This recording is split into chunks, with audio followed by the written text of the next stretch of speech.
23. Semenjak mengetahui di mana Adinda berada, semenjak itu pula Al dan juga Herdi pun langsung ingin menuju ke tempat Adinda. Dengan menaiki jet pribadi milik Al, tidak butuh waktu lama bagi mereka sampai di tempat yang dituju. Dengan kondisi wajah yang masih terlihat membiru akibat serangan dari Herdi, tak membuat Al merasa malu sama sekali meski dirinya ditatap aneh oleh banyak orang. Sebenarnya Andrew sendiri merasa kasihan dengan kondisi tuannya, tapi ia mau bagaimana lagi, karena apa yang terjadi pada tuannya adalah akibat dari perbuatannya sendiri. Ketiga pria itu pun menuju ke tempat lokasi di mana Adinda tinggal. "Di mana Andrew? Kamu bilang Adinda tinggal di kampung ini, kenapa masih belum sampai juga?"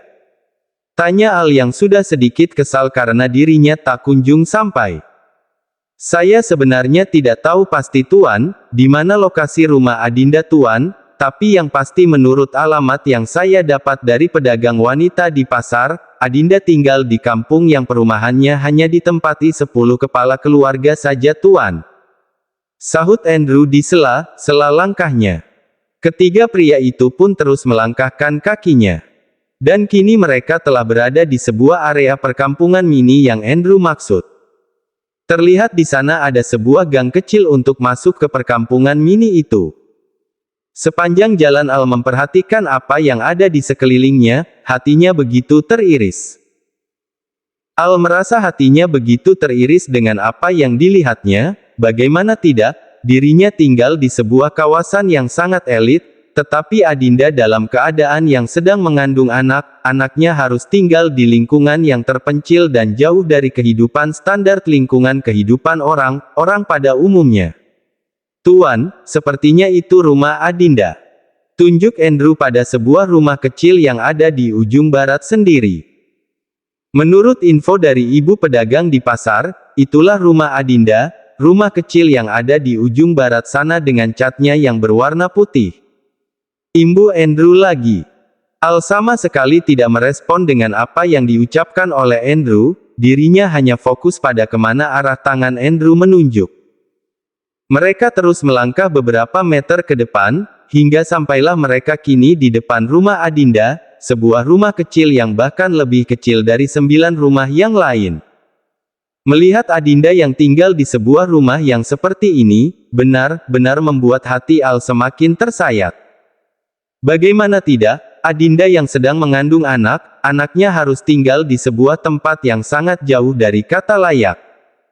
Bahkan dapur di rumahnya masih jauh lebih besar dari rumah ini. Begitu juga dengan yang dirasakan oleh Herdi, pria parubaya yang sedari tadi itu hanya diam, juga memiliki rasa sedih yang sama, sangat tidak sanggup harus mengetahui keponakan tercintanya tinggal di rumah seperti ini, tidak bukan rumah lebih tepatnya gubuk. "Tok, tok, tok. Assalamualaikum," seru Herdi, ketika dirinya telah sampai. "Tok, tok, tok. Assalamualaikum Adinda," seru Herdi lagi kali ini dengan memanggil nama Adinda. "Kenapa tidak ada jawaban?" gumamnya. "Mungkin Adinda sedang tidur di dalam Tuan," sahut Andrew. Al hanya diam berdiri dengan tetap memandang ke arah pintu. Ada desiran aneh di hatinya saat ini. Ia tidak tahu harus bersikap bagaimana ketika sudah bertemu dengan Adinda. "Tok, tok, tok. Assalamualaikum Adinda. Ini Paman Nak," panggil Herdi lagi. Namun panggilannya masih belum juga ada sahutan. "Tuan Herdi, mungkin Adinda sedang pergi keluar Tuan, kita tunggu saja dulu Tuan," sahut Andrew. Ketiga pria itu pun duduk di lantai rumah itu tanpa beralaskan karpet.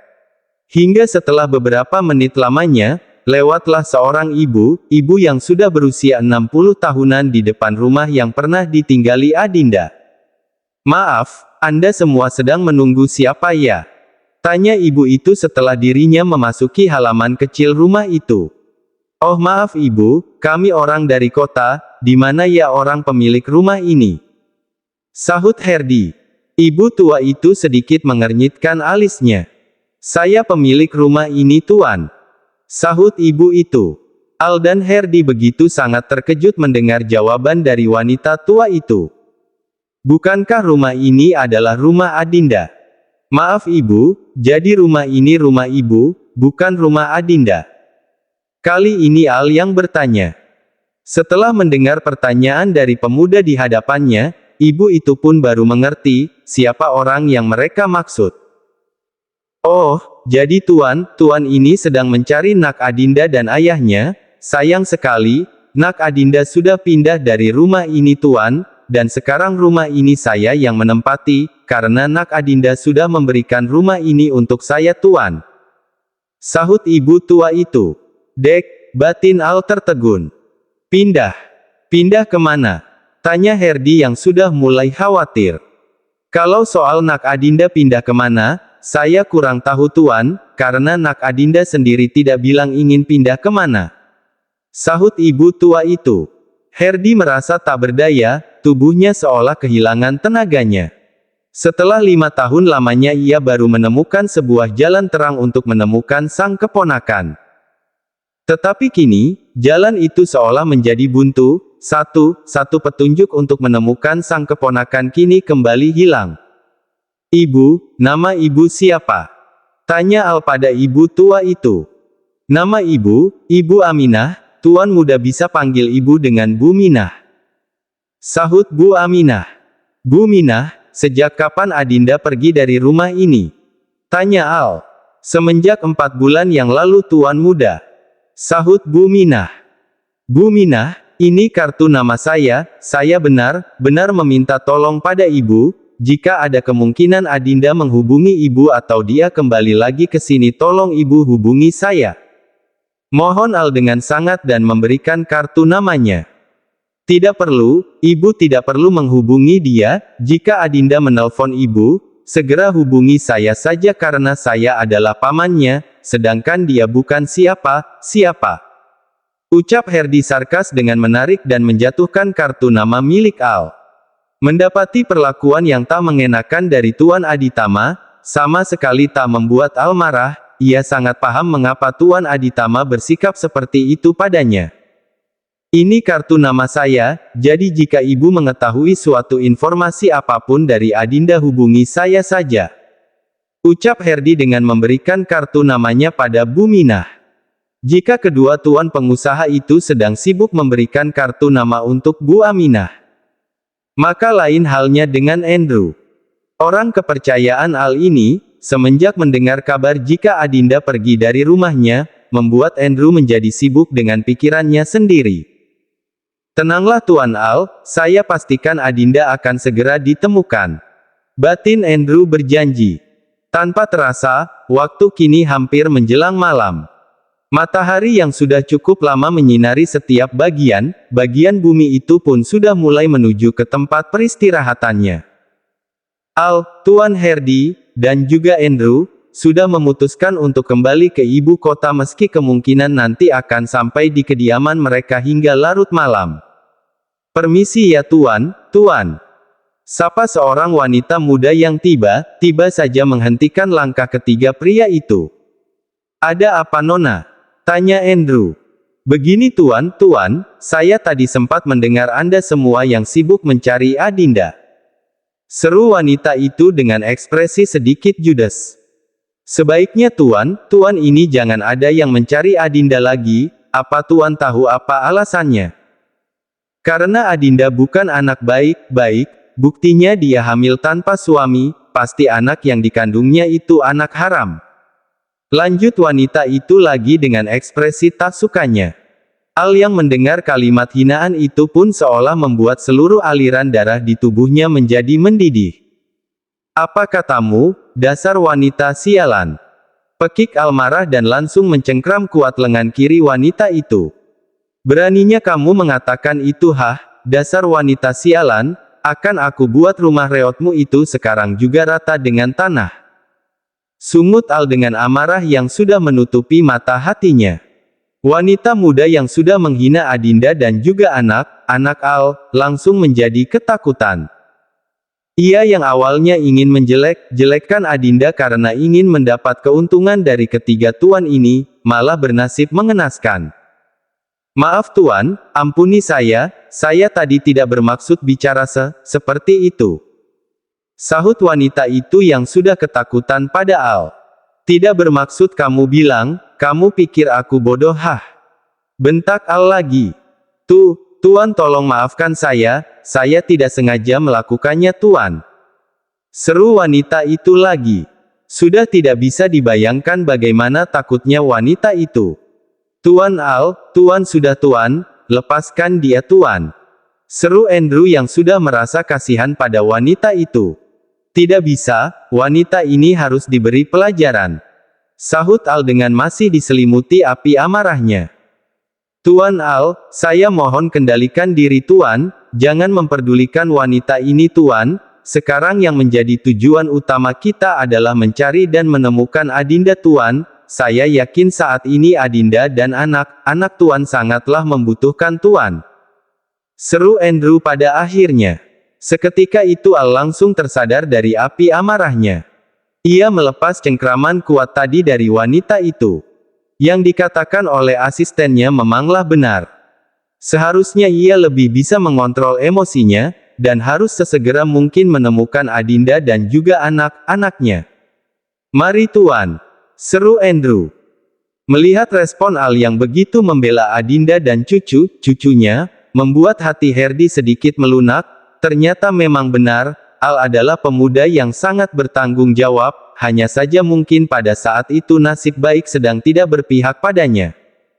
Tuan Al, sepertinya aku akan mempertimbangkan keinginanmu. Batin Herdi. Hari sudah larut malam, dan di waktu seperti ini, adalah waktu di mana setiap insan sudah terlelap jauh menyelami mimpi indahnya. Namun sepertinya, malam yang sudah larut ini tak membuat keluarga Georgino untuk bisa terlelap dan meraih mimpi indah mereka. Ya, malam ini waktu sudah menunjukkan pukul 1 malam. Namun semua orang dari keluarga Georgino satu pun tidak ada yang tidur. Mereka semua menantikan kedatangan Al. Sedangkan Devina jangan ditanya lagi, ia sudah merasa sangat geram dengan sikap seenak jidat putranya. Sebenarnya Al itu pergi kemana sih Pak? Kenapa semakin bertambahnya usia anak itu malah semakin membuat kesal semua orang seperti ini? Seru Devina kesal yang merasa tidak habis pikir dengan sikap putranya. Tenanglah Ma, pasti Al sedang ada persoalan penting di luar sana yang harus dia selesaikan. Sahut Enrico, entah sudah yang keberapa kali ia mengatakan hal yang sama. Sedangkan Bu Nadia dan Cynthia hanya diam, tak ikut menimpali omongan suami dan istri itu. Bu Nadia sedang sibuk mengelus punggung putrinya yang sedari tadi menangis. Apalagi yang dilakukan Cynthia, jika bukan berpura-pura sedih di depan semua orang untuk menarik perhatian mereka. Nak, sebaiknya kamu istirahat dulu ya di kamar, ibu khawatir kamu bisa sakit.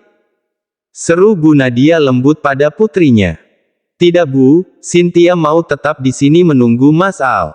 Sahut Cynthia dengan air mata sandiwaranya. Benar sayang, kamu lebih baik istirahat dulu ya di kamarmu. Biar nanti kalau Al sudah pulang, akan Mama beri pelajaran dia karena sudah membuat menantu Mama menangis seperti ini. Sahut Devina. Tidak Ma, Cynthia mau tetap di sini, Cynthia mau menunggu suami Cynthia sampai dia pulang. Sahut Cynthia. Dalam hatinya Devina merasa bangga pada menantunya ini. Menurutnya menantu seperti Cynthia sangatlah sulit untuk didapat. Al, kamu sebenarnya sangat beruntung memiliki istri sebaik Cynthia nak, tetapi kenapa sikap kamu malah seperti ini? Batin Devina. Waktu kini semakin bertambah, tanpa terasa waktu kini sudah menunjukkan pukul 1.30 dini hari. Suara langkah sepasang kaki nampak terdengar samar, semakin dekat langkah itu, semakin terdengar jelas di telinga. Akhirnya sosok yang ditunggu pun telah tiba. Al melangkah dengan tatapan tak biasa. Tatapan yang memancarkan api amarah. Al terus melangkah ingin menuju kamarnya, namun di tengah perjalanannya terlihat semua anggota keluarganya sudah siap siaga seperti sekomplotan polisi yang sedang menunggu waktu yang tepat untuk menangkap sang penjahat. Akhirnya kamu pulang Ju. Kalimat Devina terputus. Semua orang yang ada di ruangan itu sangat terkejut melihat kondisi Al. Bagaimana tidak, sosok yang sudah ditunggu sedari tadi kedatangannya kini telah kembali pulang dalam keadaan wajah yang terlihat begitu memprihatinkan. Devina yang awalnya ingin memarahi sang putra dan mencecarnya dengan berbagai pertanyaan, kini berubah menjadi kecemasan. Al, apa yang terjadi padamu nak? Tanya Devina khawatir pada sang putra dan langsung berhambur mendekatinya. Al, apa yang terjadi padamu? Kenapa kamu pulang sudah seperti ini nak? Tanya Enrico yang juga khawatir. Namun Al sama sekali tidak menjawab pertanyaan dari kedua orang tuanya. Tatapannya sedari dirinya datang hanya terfokuskan pada sosok yang membuatnya begitu tidak mampu menahan api amarah. Al, duduklah dulu nak. Sebenarnya apa yang terjadi padamu nak? Tanya Devina yang kini sudah ingin menangis. Dengan tidak memperdulikan lagi dengan keberadaan dan pertanyaan orang di sekitarnya, Al langsung. Dasar wanita ular! Teriak Al dan langsung mendekat ke arah Cynthia. Al begitu diselimuti api amarah yang begitu membuncah yang sudah menghilangkan akal sehatnya. Dasar wanita ular, selama ini kamu menipuku hah? Marah Al dan ia pun langsung mencengkram Le Asteris R Cynthia dengan begitu kuatnya. Selama ini kamu menipuku dengan berpura-pura mengaku jika kamulah wanita yang sudah aku perk Asteris Sa, dasar wanita licik, kamu apakan Adinda hah? Marah Al dengan terus mencengkram kuat Le Asteris R Cynthia. Uhuk. Cynthia terbatuk karena hampir kehabisan nafasnya. Semua orang yang menyaksikan sikap brutal Al pada Cynthia itu, benar-benar merasakan keterkejutan yang luar biasa. Al, apa yang kamu lakukan Al? Lepaskan Cynthia! Teriak Enrico dan langsung mendekat ke arah Al. Bu Nadia yang menyaksikan putrinya dicek asteriska oleh suaminya sendiri sangat tidak percaya dengan apa yang dilihatnya. Al, apa yang kamu lakukan pada putriku Al? Lepaskan dia! Teriak Bu Nadia histeris. Uhuk. Cynthia terus terbatuk-batuk, bahkan sekarang sudah sedikit pasokan oksigen yang bisa ia hirup. Al, lepaskan Al, apa yang kamu lakukan? Istrimu bisa mati Al. Teriak Enrico dengan berusaha melepaskan cengkraman tangan Al. Al, apa yang kamu lakukan nak? Lepaskan putriku, dia bisa mati kalau kamu menceknya seperti itu Hicks. Seru tangis Bu Nadia dengan berusaha menarik tangan Al. Tuan Alexander yang terhormat, lepaskan putriku, jika kamu masih tetap melakukannya, maka kamu bukan lagi anakku. Teriak Devina dengan lantang.